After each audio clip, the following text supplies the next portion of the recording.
Hello, everyone, and welcome to Helpsy's YouTube video series. Today, I have a very exciting and interesting guest with us, Aurelie. So let me tell you a little bit about her.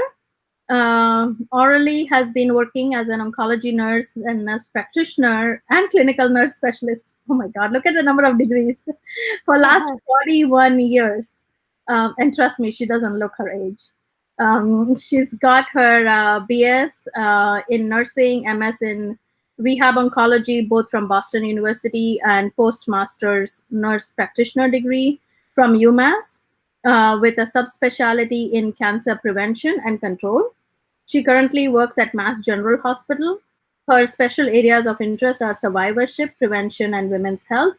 She's also a proud mother of her 21-year-old daughter.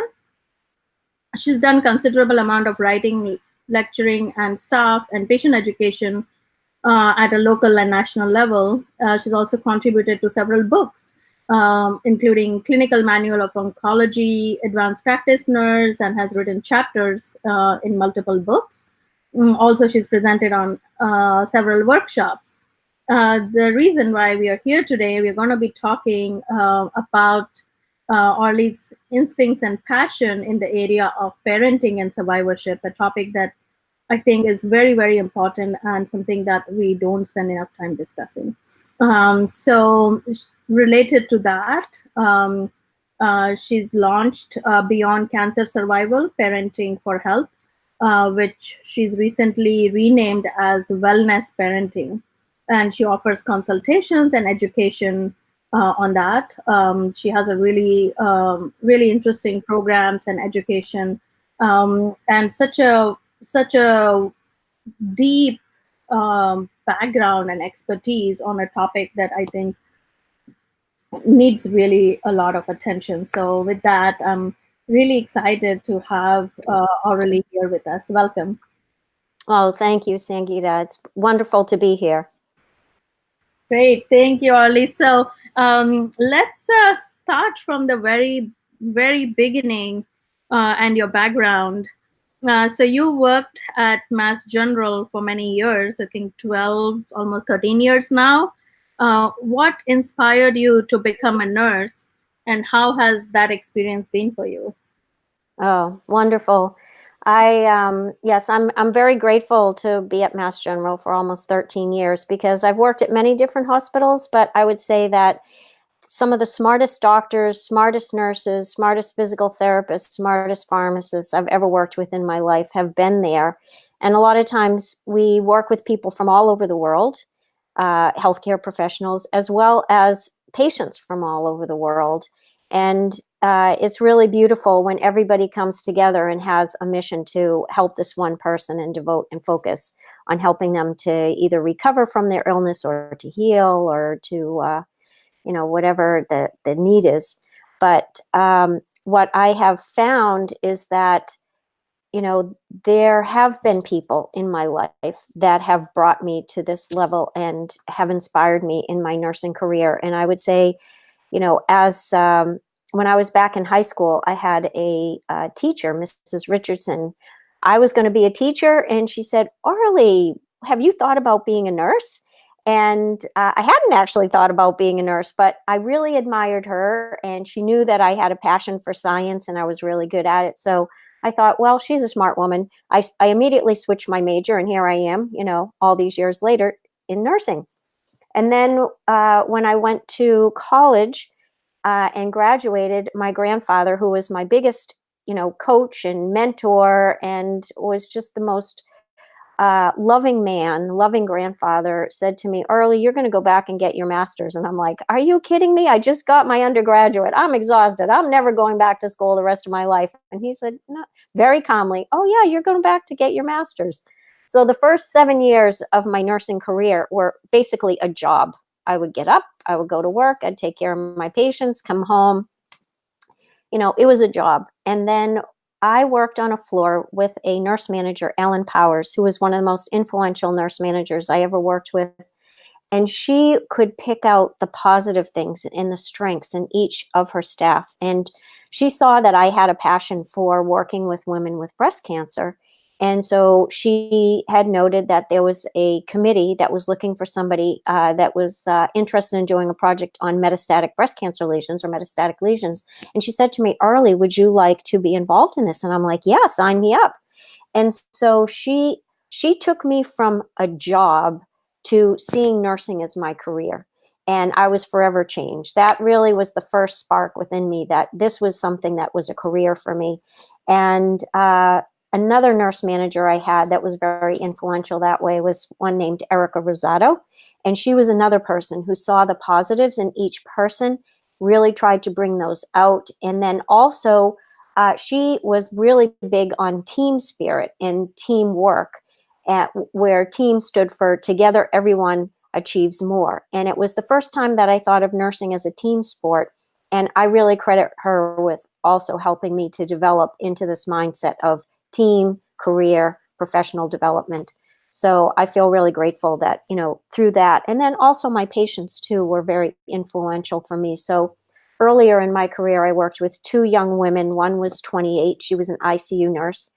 The other was a woman who was also 28, and she was a physical therapist. Both of them had breast cancer. Both of them had very challenging medical conditions, and both were amazingly resilient. And both of them inspired me to really look at learning as much as I could about oncology. So they really inspired me to do the work that I'm doing today.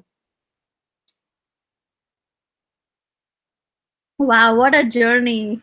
I'm Yeah, glad it you is a journey. had, I'm glad you had such an insightful teacher and such good managers, Yes, who were there to see in you the potential and the light for who you have become today. right. That's so beautiful and so inspiring, and I've been very fortunate to have people like that in my life Yes. as well, who saw that bigger dream or Yep. the capability to be able to do more and support me to become who I am today. Yeah. So I'm truly grateful for those. I had some really really wonderful nurses and nurse managers at Mayo Clinic and at UCSF, both the places where I worked. Yes. And then uh, the head of innovation at UCSF, Stephanie Morris, she saw the potential in what I was doing as a scalable commercial solution, and she's you Uh-huh. got to be in the program Wow. and try it out. Wow. And she calmed every fear I had about spinning things out into a company and supported me to be who I am today. So I Yeah. And it totally made all the difference, right? they Yeah. yeah, they help you to make the difference and open a new path to life that we may not have recognized how we could make a bigger difference today. So beautiful hearing about your background. Want to understand a little bit more. I think coming from that and our mainstream work that we do as nurses early in cancer, Mm-hmm. or just in general, what most of us nurses are doing, or what nursing is known for a lot of times is a lot about disease management Yep. and being in the hospitals Yep. and sick care, right? But healthcare happens, health and wellness happens every day in Yep. everything we do. Mm-hmm. um, and there are things that we can do and people can benefit from knowing in terms of how to stay healthy and how to prevent certain diseases like cancer from having lesser chances, right? Right. So how did you move from working in mainstream to working in more of prevention related work and cancer prevention? What motivated you? What inspired you? Why did you feel the need Mm-hmm. for it? And Yep. I think from an audience perspective, I think this is really important, is because while there is a lot we can and we should do for Mm-hmm. addressing cancer, but we also know that the prevalence of cancer is significantly increasing. In Mm-hmm. fact, 1 in 2.5 people, 1 in 3 people will have cancer in their lifetime. Right. It's a very big number, for for the prevalence of cancer, which means that almost every family is affected by cancer, and Yep. it's devastating. It's physically, emotionally, spiritually devastating in every way. It's Mm-hmm. financially devastating. So anything we can do to prevent it is very critical. But I want to hear your journey and your thoughts on it. Yep. Well, I would say that I, thought about prevention from the time I was a young child. When my uncle was 19, he was diagnosed with a stricture of the aorta. And so they recommended that he have open heart surgery. And in those days, it was 1958. That was the early days of open heart surgery. And so my grandfather was able to get him a really superb surgeon at Children's Hospital in Boston, where he underwent very successful surgery. And because it was the early days of open heart surgery, we all know not everybody survived. So he was one of the fortunate ones that did survive. But in those days, it took a year to recover. And so while I was a toddler learning to walk, he was learning to walk again, recovering from his open heart surgery. And every day we took him outdoors. And on a subconscious level, it got imprinted in me that prevention was, part of the DNA of every cell in my body.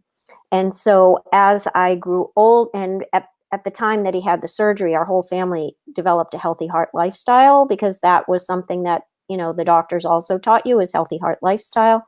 And so I realized as I was growing up and then went into nursing that there were ways in which we could prevent diseases as well as treat them.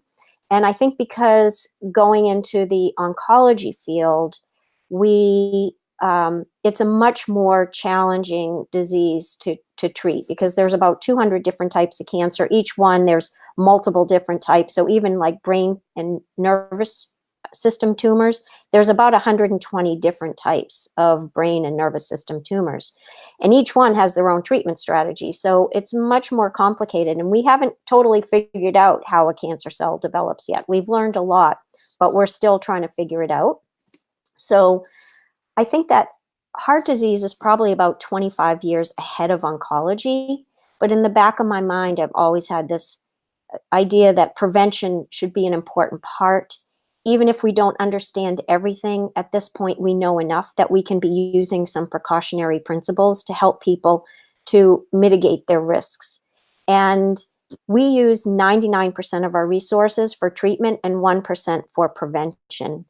And it turns out what you were saying about the number of people that cancer impacts is absolutely true. They know that by the end of next year, cancer will outsurpass heart disease as the leading cause of disease in the United States. And that is kind of a startling thing to realize, because all these years, heart disease has been number one. But it's because of the prevention and the treatment now, it's going to be number two, and cancer is going to be number one. So this is the perfect time to be working on prevention, because there are things that we can do. Wow, those numbers are startling. I know Yeah. that it's been increasing, but I didn't know that it's going to be taking over as number Yeah. one.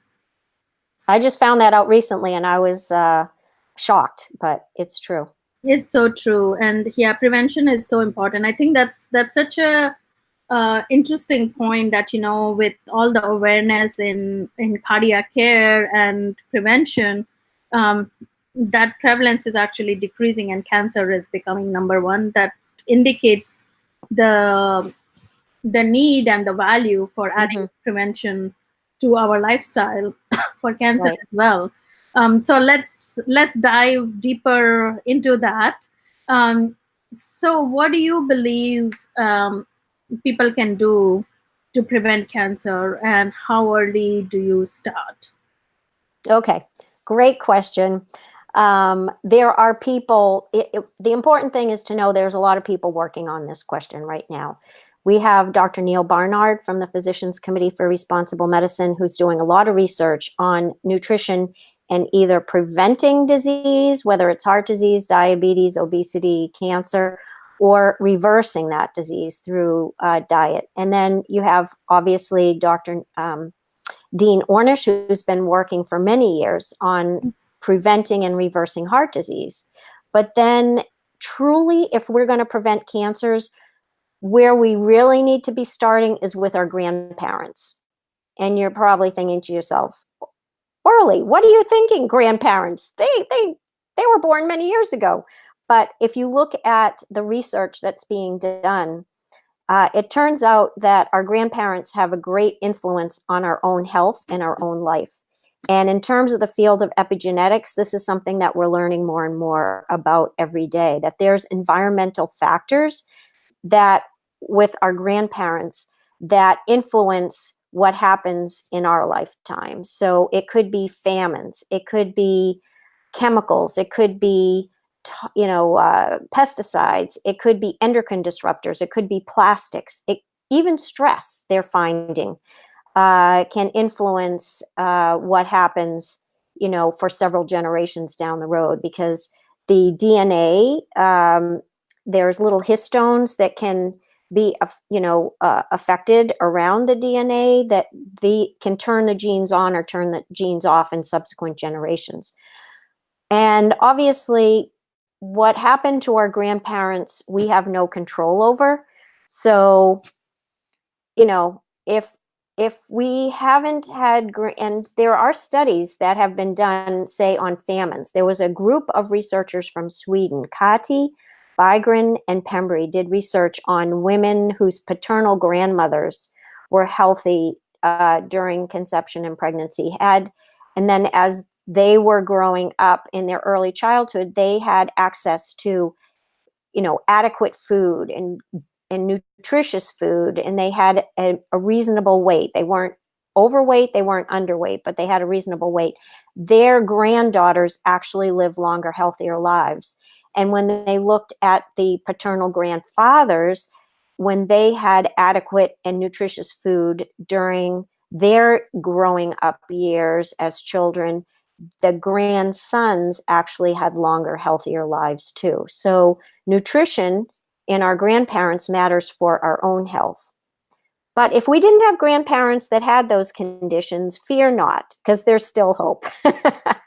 So there's a researcher in England named David Barker, and he is a very famous epidemiologist, and he's done a lot of work because England, was one of those countries that collected very detailed records on women during pregnancy, and then the outcomes of the children. And what David Barker has found is that there's critical periods of growth and development that help with our health throughout our entire life. So one of the key factors is for mothers, when they're growing up during their adolescence, if they have access to good, nutritious, wholesome food, and that's the time in the body when the uterus is growing, and they, so that allows for a healthier uterus to develop, so that eventually when that girl grows up and has her own children, it can provide better environment for the embryo and the fetus to grow and develop, and provide better nutrition to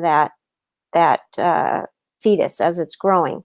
That is important. Another thing is during pregnancy itself, during the first trimester, that's when all the organs of the body are growing. During the second trimester, that's when the structures of the brain are forming. And then during the last trimester, the baby's body is growing bigger, the organs are growing bigger, the fat is starting to collect in the body, and then the nephrons in the kidneys are developing their maximum number for life. So those are critical periods of growth and development. And obviously during those periods, the cells are growing rapidly, the body is changing, the cells are dividing. And so that is the time when they're most vulnerable to mutation.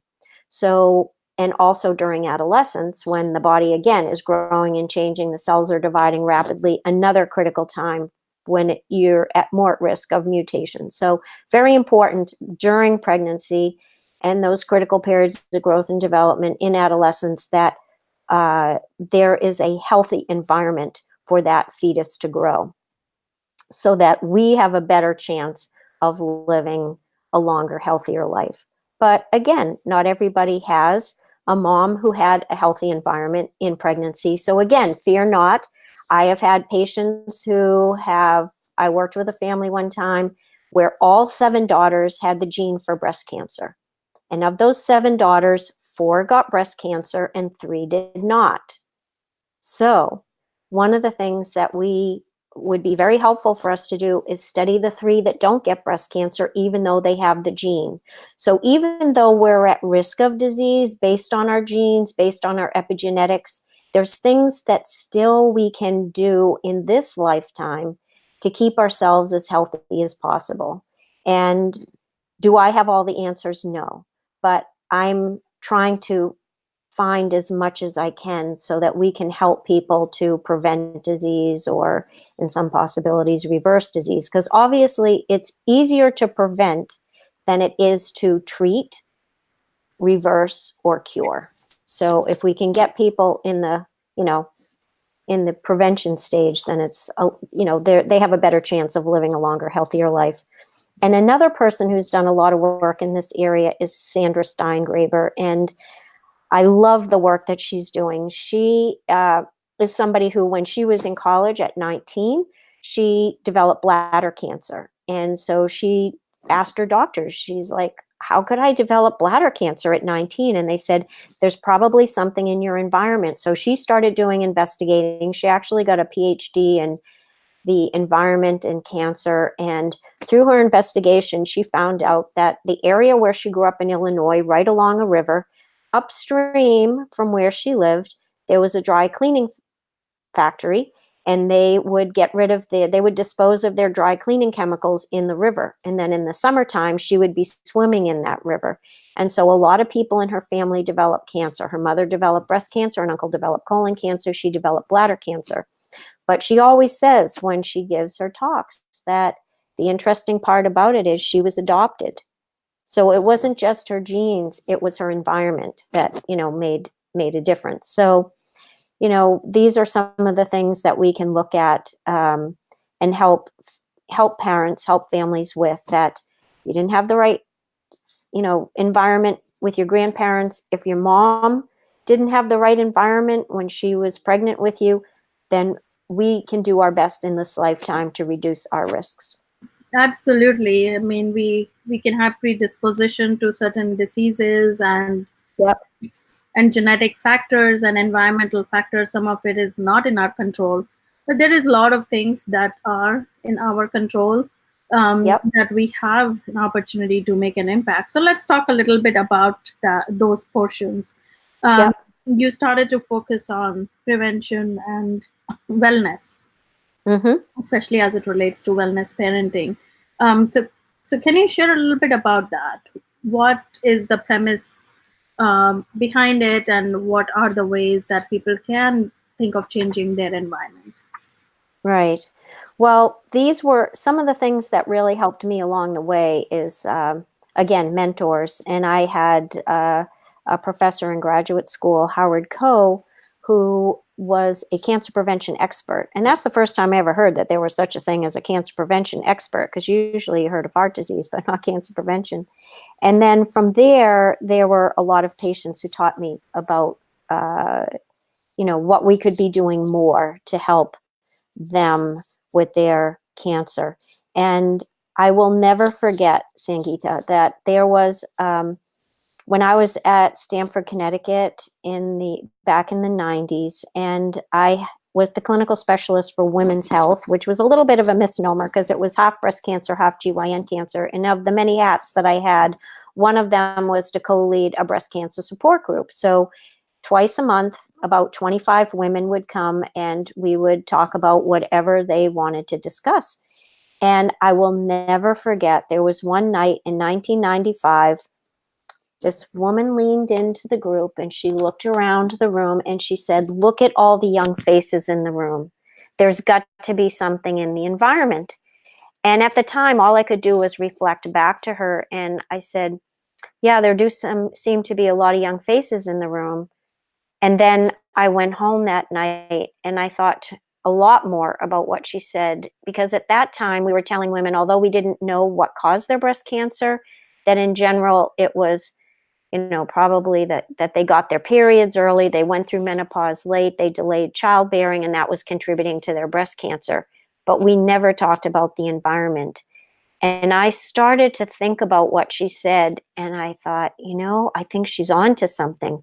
And that ignited in me a passion to go do the research to find out what was it that was causing breast cancer?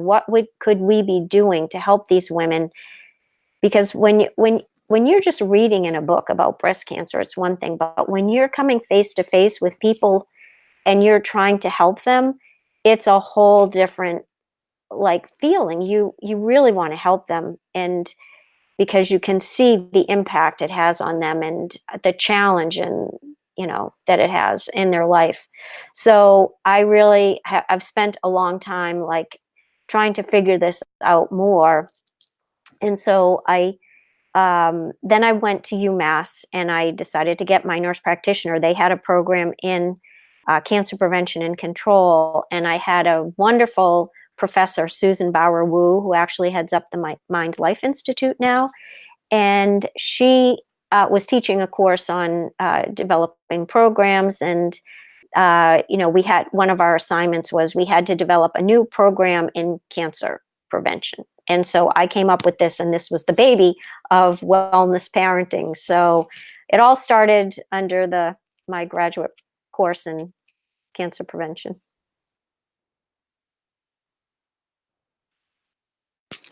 Wow, what a journey. And Yeah, it's true. I think, you bring up really important point that, you know, until a few years ago, we were talking to people about just,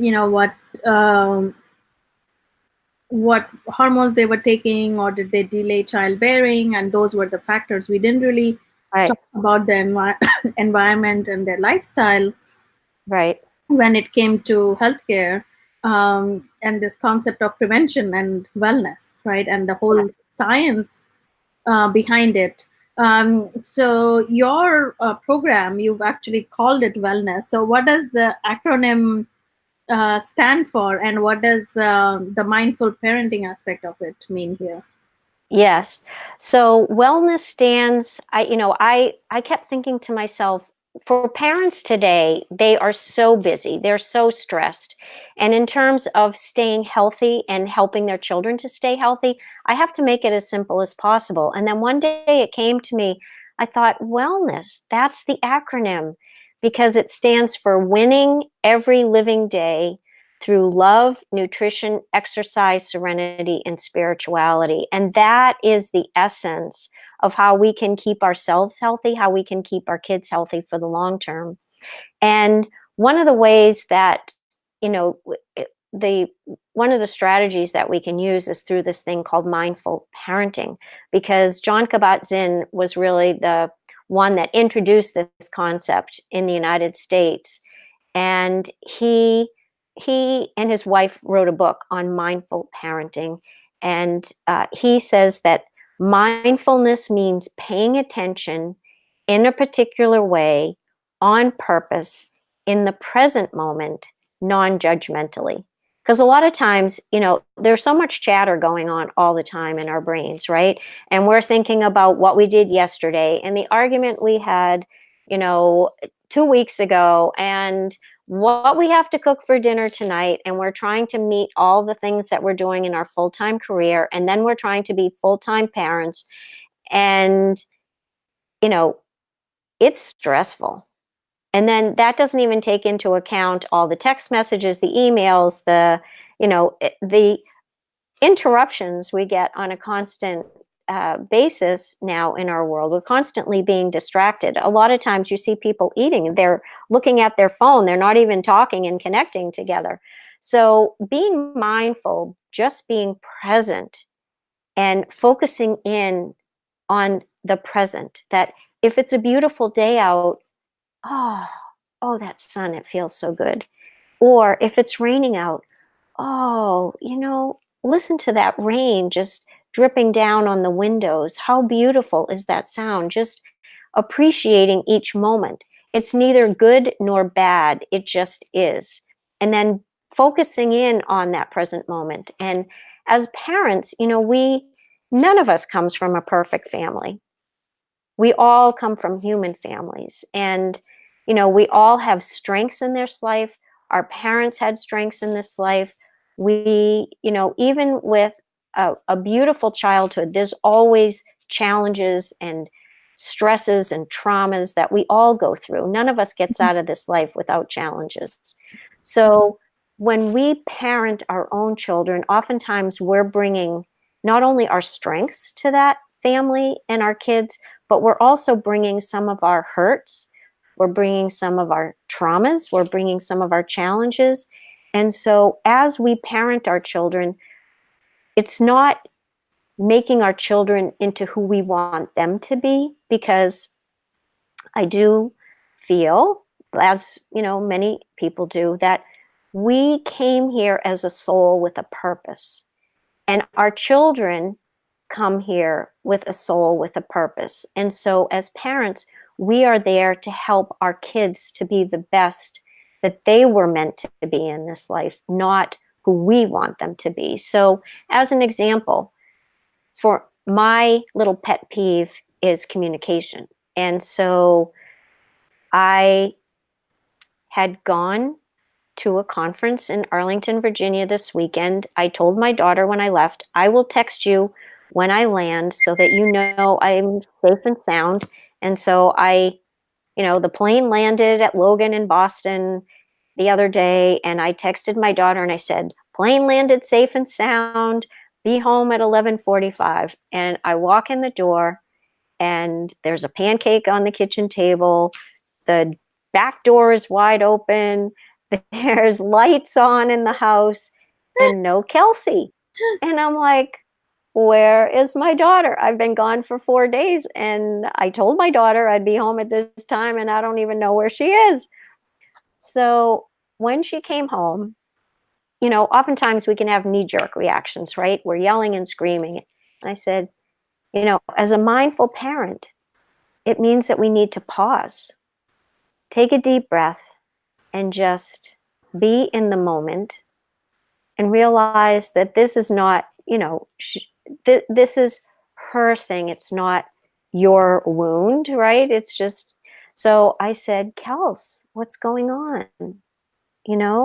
It would have really helped if you had left a note on the table to say, Mom, I went out for a run. I'll be back at such and such a time. So then I'm not worried, because, in this day and age, you never know what's going to happen. Things can change in a split second. People get hit by cars. People get shot by guns. I mean, we don't know what's going to happen. But, and I explained to her that, even her Nana, I would ask her Nana, where did she go? When is she going to be back? So I'm not worried about her. Just like my daughter, just let me know where you are, when you're coming back, so I'm not worried about you. But that's part of being a mindful parent, right? So we're not reacting to our own wounds or our own issues or things that maybe push our buttons, but we are responding to what our children need from us. Yeah, that's beautiful. Like being mindful at all times, especially when there can be something that pushes our buttons. Yes. That comes from comes from our life, our experiences, or the baggage we are carrying, and they have their own, right? Right.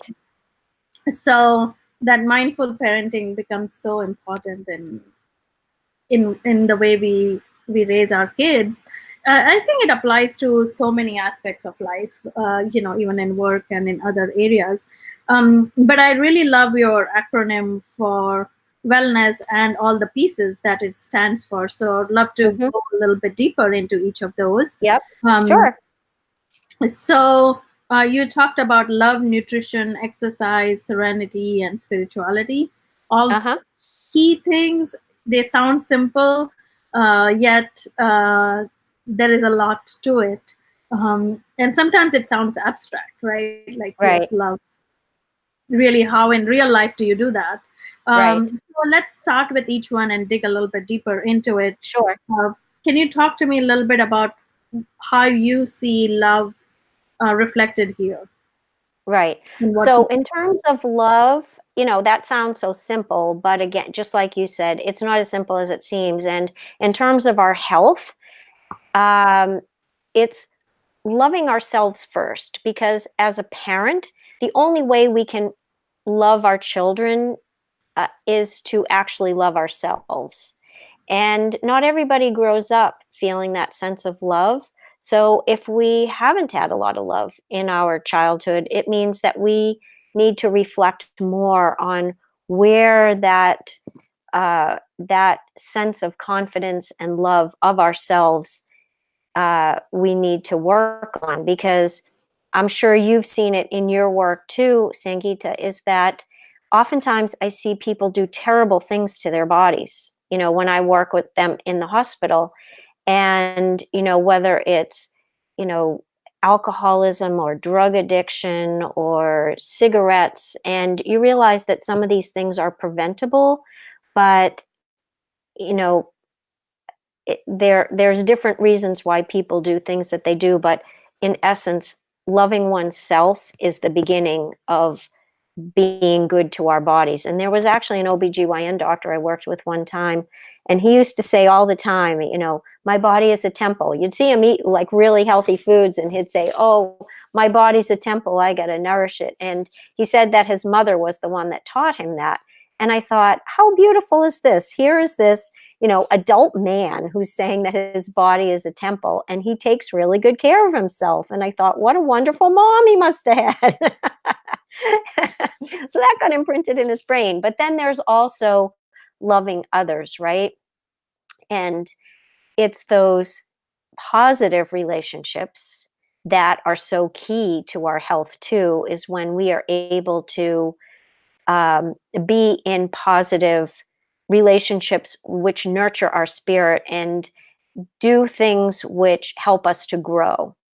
Because not having any perfect relationships in this life, there's always going to be conflict, or there's going to be challenges, and that doesn't mean that there's anything bad about that. That's just the nature, human nature.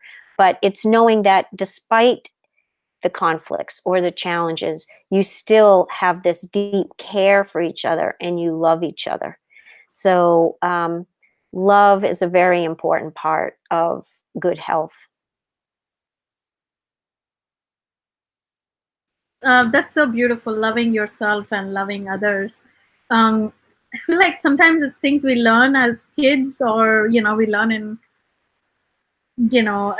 as part of our, sometimes we learn as part of our education, other times we don't even learn that growing up, in childhood. And then definitely growing up as adults, sometimes we forget about that, right? Right. We expect perfection from ourselves, we expect perfection from others, and when we don't have it, it results in disappointment or criticism. Right. And frustrations. And the way we are coping with it many times, as you were saying, is either finding a negative outlet for it physically or emotionally. Mm-hmm. So it starts with that love and compassion for yourself and for others. And in fact, it's interesting you mentioned that, because that's the core of what we do at Helpsy. See our sign, the logo is a heart. Oh yeah, yes, the heart and the hands. The heart, very important. Yes. It's about loving yourself and working as a community in partnership with people. Because I think that's the key to health and wellness, is having that spirit of love and compassion. Right. Without it, we are, or if we don't figure out how to handle or how to practically be loving to ourselves or to people in our day-to-day life and situations, then we get frustrated and we find negative outlets for those. Like you were saying, this man you were talking to, he was very mindful in what he was eating, but many of us are, many of us are smoking, drinking, doing something else, overeating, for managing that hurt, that stress that we're causing, right? Right. And the world is not as tough as we internally make it out to be. At least that's what I have learned. Yep. Yep. And when we're born, Critical of myself. we're Then born as whole, perfect beings, right? right. And Yeah. yet, a lot of times we go through life saying, oh, we're deficient in this, we're not good enough in this, we're not beautiful enough in this. And yet, we are, in essence, a whole, beautiful being. And it's Mhm. recognizing that and being, as you said, compassionate with ourselves and kind to ourselves. And when we are compassionate and kind to ourselves, we can give that to the world. We can give that to our children and help them to feel that they are loved and cherished with Yeah. all of their being, with all of their wholeness. It's so true. I'll share a personal story with you here. In fact, Mhm. so for long time, I think at least like 3 to 5 years, people have been telling Yep. me that I should start these video series. Talking about Hmm. health and wellness, and the different people I meet, because there's so much there. And the reason I didn't for so long was because I was so conscious about how I looked Hmm. on camera, and I thought, oh my god, I just don't look good. I meet all these amazing people, and everyone looks like it's just has such good makeup and hair, and they just look so gorgeous. I cannot get myself to do that. So I'm not camera ready, and because I was so critical of myself, that was Hmm. the biggest point of anxiety for me. It wasn't going up and talking about the topic, it wasn't Yep. presenting to hundreds of people, it was about how I looked. And that's Hmm. why I pulled back for a long, long time. And Yep. then one day I was just in a video conversation with someone, and I was telling them, um, and this person told me, we were in a private meeting, and this person told me, well, it's not, when you are sharing this with someone, people are not looking at this and saying, does she have perfect hair, or does she Hmm. the perfect weight? They are there because they want to learn, they want to listen, they want to do something that makes their life better, and Exactly. you could have the Yeah. answer for it. um, and that's the value you bring, and that's what you need to love yourself for. Yes. So Oh, thank you for sharing that. That's beautiful. Yes. yeah, so Yeah. it was game changing, and after that I started the series. um, Hmm. is because I started to look at things a different way. So, like you said, it starts with that self love, self compassion, and then you take that and you share it with everyone that you can, right? Yep. And so many of our speakers have experienced that. They're like, "Well, I've never been on camera. I'm nervous." I'm like, "So very nervous for a very long time," and trust me, it feels no different. So, just a real example of what happened right here. Yes. Well, Regard. thank you for sharing. Of course, thank you. So let's talk about the next thing, nutrition, because I think, Sure. like you talked about, the body is a temple, and Uh-huh. what if we put the right thing in it, then it will be better for our health. So Right. once you have the right mindset, then how do you look at nutrition um, uh, component? And I know we have quite a few um, topics to cover: Hmm. exercise, serenity, and spirituality. So, do you want to talk about all of them in one go, or do you want to talk about each one separately? It's up to you. We could talk about them separately, but Okay. yeah, I will try to move along. And but in terms of nutrition, what I have learned in my work with my patients, nutrition is key to good health.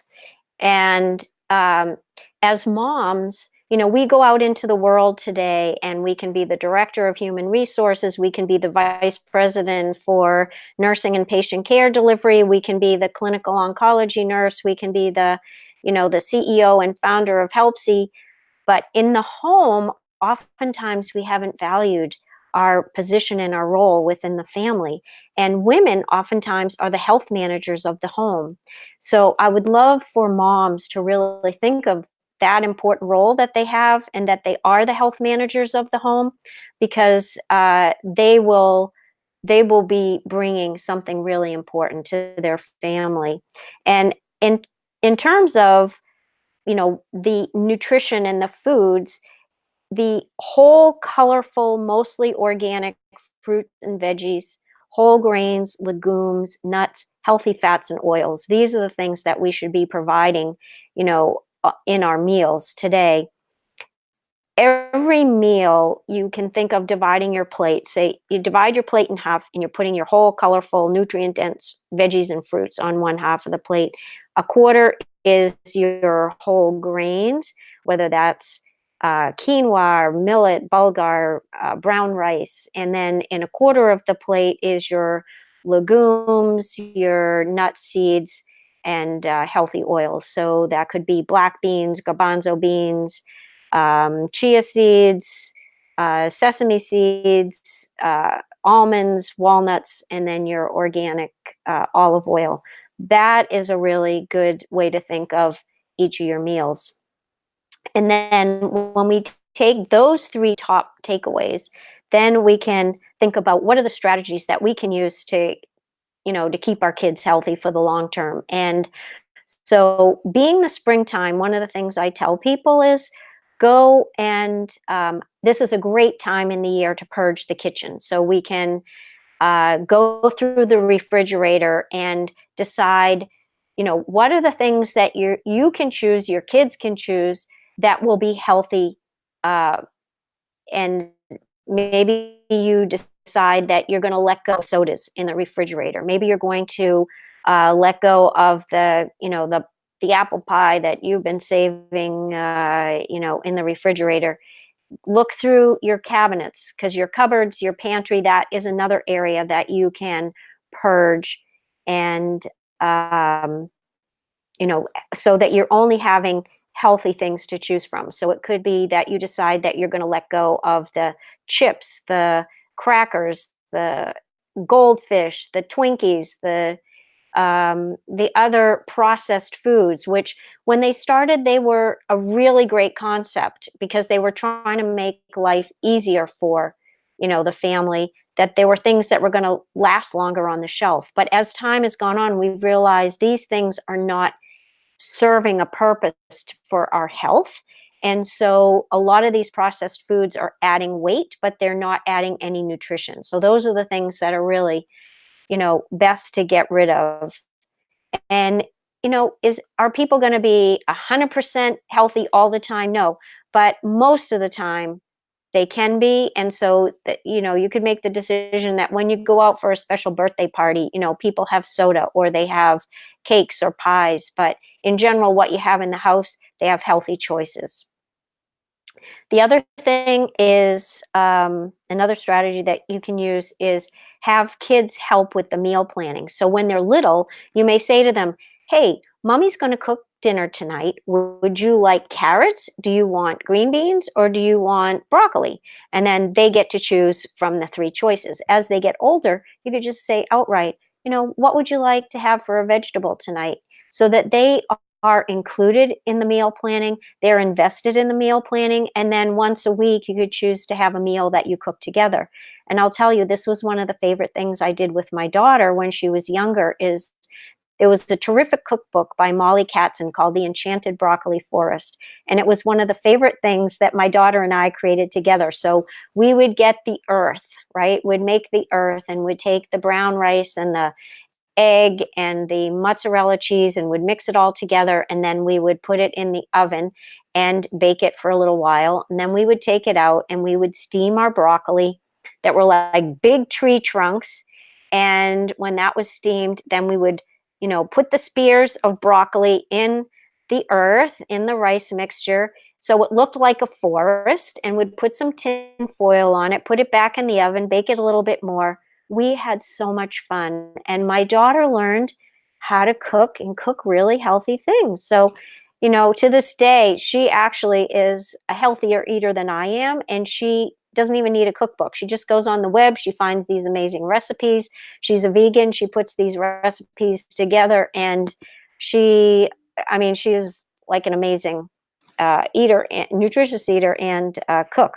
So these things can pay off with time. because I can remember as a young child, they'd tell you, read to your child. And, my baby was like just 3 months old. I'd be reading to her all the time. And I'm like, is this making any difference? But over time, it does, because it's just practice, practice, practice every day. And it's the same with nutrition. You just keep practicing with your kids every day, and they're going to incorporate those habits, because as parents, it's more important to do than what we say. So if we're doing things and we're having fun doing it, they're going to make those things a habit too. Just so well said. So many great points in what you talked about. I think there's so much to digest there. Yes, Practical, literally.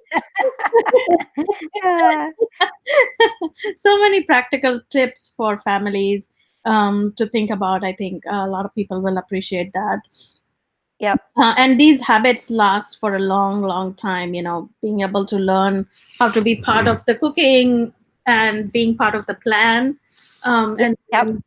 and then incorporating that in your life because you grew up. You're not afraid of it, or doesn't seem unnatural. You grew up with that, and then you carry it with you forward. Right. So really, really wonderful tips. In the interest of time, I won't go too much into this. We could have a whole session just on nutrition one day. Let's talk about our next topic, exercise. Yes, and exercise, very similar to nutrition, is that what we do is more important than what we say. So if we're exercising every day, we're having fun doing it, our kids see that, they're more likely to, exercise and do something that they can have fun with too. So it's basically finding what we enjoy. Think all you need is 20 to 30 minutes a day, something that pumps up your heart rate and is good for overall health and better for survival. And actually, this is what we tell our cancer survivors too, is that people who do some aerobic exercise 20 to 30 minutes a day, their survival is better. So with our kids, finding something that they might enjoy, and you might have to experiment with a lot of things, but I feel very fortunate in the town we grew up in. There was a big drive towards exercise and team sports. So when my daughter was really little, I would take her out in the baby jogger, and we would go out for like 20, 30 minutes a day and come back. And then when she became like around 5 years old and she was in kindergarten, they had a track and field program in the summer that she got involved in. And at the end of the track and field program, they had a race. Well, who came in first? But my daughter. She was faster than any boy or any girl in the town. And of course, she got a little trophy, and she could feel really good about that. But that became the segue to her getting involved in soccer and track and field and cross country, in middle school and high school. And so just being involved, we do know that girls who are involved in team sports during the teen years have lower rates of cancer throughout their entire life. So it has multiple benefits. And again, you may have to try several different things. For some kids, they may love swimming. It may be soccer. It may be basketball, baseball, whatever they might have an interest in. Some other kids, it's just going outdoors and running around, or, taking the dog for a walk, or going for a hike in the mountains. But finding out what is it that they really enjoy and just keep doing that. So they are getting good exercise for overall good health. Yeah, I think that practical aspect of doing exercise or involving your kids in exercise at an early age is so key, because if it's been part of your environment growing up, you continue to cultivate that and grow it in your life. Right. If not, then it becomes a little bit harder to do that at a later age. Right. But all is not lost, because I'm a jogger, but I didn't start running until I was 30 years old. And so even if people have not been doing it in, high school or early 20s, we're never too old. We can always start up. But if it's later in life when you already have medical conditions, better to touch base with your doctor first and just, get advice on, do you have to modify your exercise first? Very true. Yeah. Whenever you start exercise, doing it the right way has immediate short-term and long-term benefits. Yes. Right. It's really wonderful. And the statistics you shared, I think those are also very interesting that, for young women who have been in team sports and exercising, in fact, have lower rates of cancer. It's quite interesting. Right. Right. Yeah. Um, let's talk about serenity and spirituality. I really love that you have this here. Because Mm-hmm. our we don't talk a lot about it for many reasons.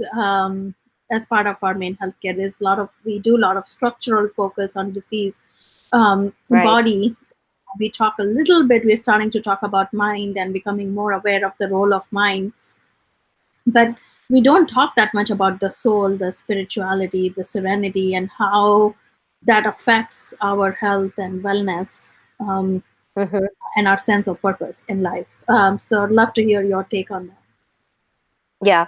So, in terms of serenity, there's a wonderful study by Julian Lund Holt at Brigham Young University.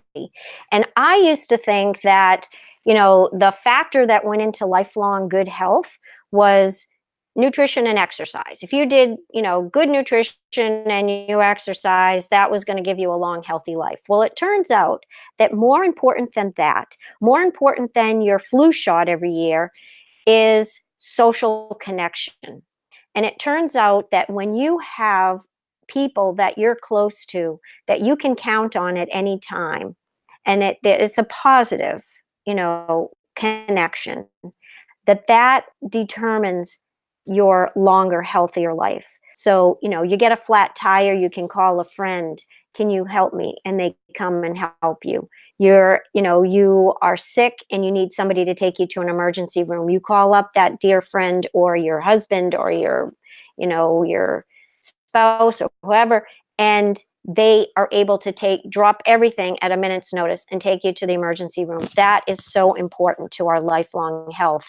And also is the social connections of just having positive interactions with people throughout the day. So when you have somebody that, you say hi to the mailman, or you go and you get a cup of coffee, and you may not even know this person. You've never met them before. You're never going to see them again. But you say hello to them and you have a positive interaction with them. Having those connections with people throughout your day is a stronger predictor of a longer, healthier life. So that sense of inner peace is really important, which is the serenity part. And we can do that through multiple methods, but mindfulness meditation is one way to bring inner peace within us. Yoga is another way. It's like meditation in motion, right? Tai Chi, Qigong, those are moving the energy within our body. And Qigong is a wonderful practice. And, one of the theories in Qigong is that we have energy blockages within our bodies, and that's how we have disease. That's how disease manifests. So if we can move the energy through our body through Qigong practice, we will actually help our body to heal because we're opening up those blocked energy passages. Right? So sometimes it's just figuring out which one speaks to you, because I know for me, I just love meditation. I feel so good. I look forward to it. I go into that deep state of meditation, then I come up and I can feel my energy getting better. As tired as I could be during the day, I come out of meditation, I feel more energy. For other people, it's yoga. I have a really good friend. She does yoga all the time, and that's what brings her inner peace. For other people, it's Qigong or Tai Chi. So sometimes you have to experiment a little bit to find what works for you, but just having that sense of inner peace is really important. And then in terms of the spirituality part, Sangeeta, we all come into this life with a purpose. And that purpose oftentimes is to serve others. And when we have a connection to that higher purpose, that is an amazing energy for us. And it's something that is so positive in our life. I've had patients that should have lived and didn't. And I have patients that should have died, but they had that strong will to live. They had that strong purpose. I have a mom who, was married for 58 years, took care of, my dad for the last 2.5 years of his life, and she did it gratefully at home. And when he died, I worried about her because I thought she has never lived by herself before. She went from her parents' house to being married. My mother is thriving because she now, at 83 years old, she takes care of all the seniors in her town. Every other week, she wakes up at 4 o'clock in the morning and she goes, picks up a gentleman 2 towns away and drives him up to Boston to Dana-Farber so he can get his chemo treatments. My mom doesn't even like driving in Boston, but she has this purpose to wake up and to take him to his chemo and bring him back home safely. And so she is, at 83, she's so vibrant, and it's that strong purpose in life and that connection to a higher power, which also brings me back to the serenity piece, which is for some people, the mindfulness meditation and the yoga doesn't work for them, but maybe it's prayer. And prayer is another form of meditation, inner peace. And so prayer can be another strategy if some of those others don't work. So if you don't find one that speaks to you, try another one. And I'm sure there's one that will speak to you, because serenity and spirituality are another very important part of being well and staying healthy in this life. Wow. I want to talk just about that for an hour with you. It's so powerful. It's one of the core pillars of what we do. We have 4 pillars at Helpsy: physical, emotional, spiritual, and social, and environmental. Oh, wow. Yeah. So all our plans. Well, we're on the same track. Yeah. Exactly. And we incorporate all different modalities. We have like 20 different modalities, including yoga, meditation, qigong, all different ways of trying to address what you are looking for. Yep. It's exactly what you're saying. It's finding what works for you and finding that sense of purpose in your life, because we get up from our bed because there is a purpose to living, because we want to do something, right? And it's the people in our life that give it that purpose. Whoever we come across, they're giving purpose and meaning and joy to our life. And of course, sometimes there's conflict. So it's learning how to handle that too. And that's okay. And that's okay, right? It's all good. The mindfulness comes in. So that's such a key piece of being healthy and prevention, especially. So I really love that you talked about that.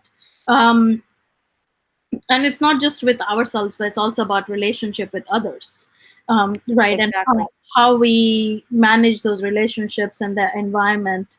Do you want to talk briefly about the environment around the house and keeping that healthy? Yes. So just like I said, my patient back in 1995 who talked about there must be something in the environment, one of the most toxic places we live is our house.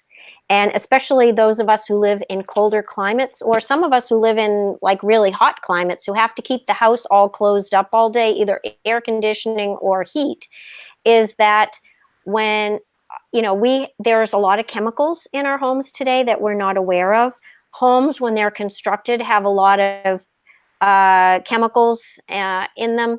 Our whole country has about 80,000 plus chemicals today, and the European Union has actually figured out that globally there's probably about 143,000 chemicals, and they don't have to exist in our community for us to be exposed to them. As a matter of fact, there's a lot of research that's being done on the Arctic, and even things that like DDT that hasn't been used since the early 1970s is being found in the Arctic because of air currents and water currents.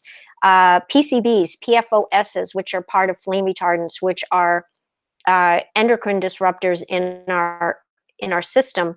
those are being found in the Arctic. So these 143,000 chemicals that are in the world globally, at some point they are coming across our bodies. And they've actually done studies on children.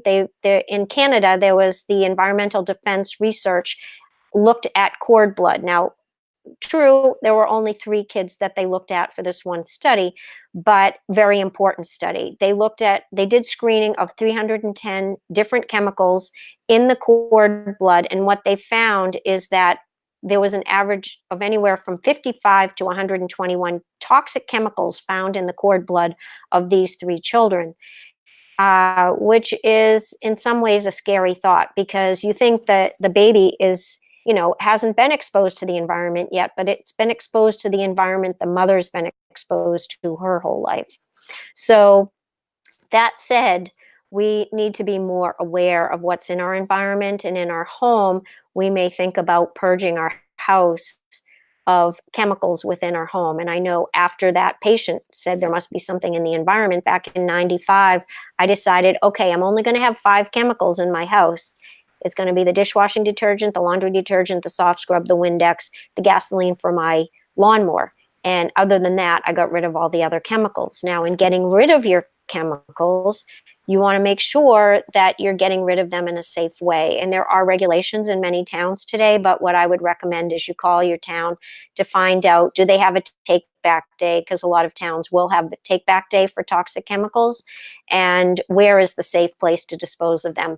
One thing that you do not want to do is you never want to dump the chemicals down your sink, because then they go into the water supply and then gets filtered back into the water that comes up into the house. So that's one thing that you can do. Being aware of the yard, that the pesticides in the yard also can get tracked into the home, and a lot of these pesticides are neurotoxins and immunotoxins. If you have pets like dogs or cats and they're walking through the grass and then they're coming in the house and you're petting them, you can be exposed to that. When you are walking around outdoors, when you come in the house, it is better if you can take your shoes off at the door so that you're not tracking all those chemicals through your house, especially if you have babies or young children, because a lot of them are on the floor, they're crawling around, they're putting their hands in their mouth, and then they're being exposed to some of those chemicals and getting them in their bodies. Switching over to green cleaning products is another good strategy. I will say, honestly, that when I first did this a couple of years ago, it was a leap, because I was kind of tied to my cleaning products that I could just grab off the shelf at the grocery store. And then I said, okay, took a big breath. Let's try this. So I started, with the baking soda, and I started cleaning the sinks and the toilet and the tub with the baking soda, and miracle of miracles, it came out beautiful, and the cost is so much less. Vinegar is also a really good cleaning product. You can use that on your mirrors and it will clean really well. Lemon juice is also another good cleaning product. So that's another option, and works really well and a lot less expensive than many of these cleaning products. Keeping the dust levels down. Dust actually collects a lot of these chemicals. So if you use a wet mop, in your home, or if you vacuum, if you have rugs in the house, if you vacuum, try to have a HEPA filter so it filters out whatever you're vacuuming and is not recirculating back into the air that you're breathing. And there is a whole movement now of what we call regenerative agriculture, because at one time we thought that by putting pesticides in the gardens, in the lawns, that it would make a more beautiful lawn, and we would also be getting rid of all the weeds. Well, it turns out that actually better than that is just the natural environment. If you can provide a good environment, the right amount of water, the right amount of sun's not in our control, but then the right amount of fertilizer, then you are actually helping to create a healthy soil, which then creates a healthy environment. And you will have better grass, better flowers, better garden without all the chemicals that are toxic to your body. Because just like the gut, when we feed our gut healthy foods, we actually have a healthier body. When we're using a lot of antibiotics, it's changing the natural biome of the gut, and then that can create a whole other problems, because then the bad bacteria can overgrow the good bacteria. So same with the soil in the ground. So that's, and then obviously water. And you can do a Google search on comparing different water filters. I recommend that everybody have a water filter in their home today, because what we heard about in Flint, Michigan with the lead levels, that it may not be that same issue throughout the country, but we do have an older infrastructure of pipes bringing water into the home. So it's helpful to actually have water filters in the home, and you can do a comparison, and they tell you the benefits, the drawbacks, the costs of all these different products. Wow, that's so much great information, so many practical tips there, so many useful points. Very, very helpful. We covered so much today, Aurelie. Yes, we did. Hopefully helpful things that people can use, and takeaways. Yes, so many helpful points and so many things that people can do. It almost felt like a semester course in one in 1 hour. So much knowledge that you have shared with us in this 1 hour. Let's bring it home. What is your final advice and key takeaways? So key takeaways is, one, know your family genes in your medical history, so you have a sense of what your risks are and what areas you need to focus in on.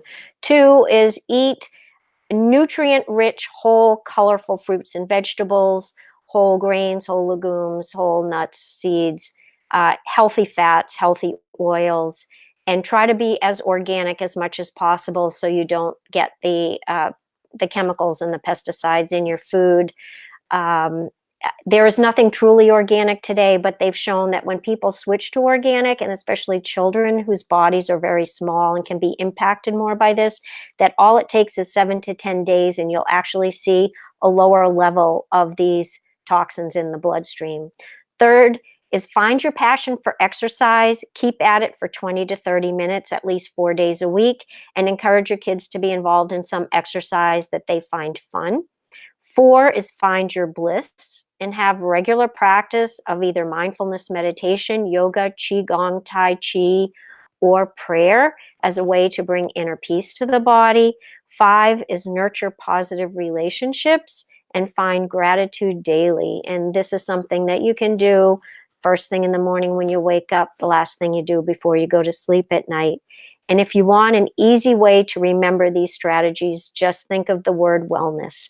Winning every living day through love, nutrition, exercise, serenity, and spirituality. And it's that simple. And just try one and then keep moving forward. That's it. Wow. So beautiful. Thank you. What a great summary, and what a cool way to remember it with a self-meaning word, wellness. Yes. That's brilliant.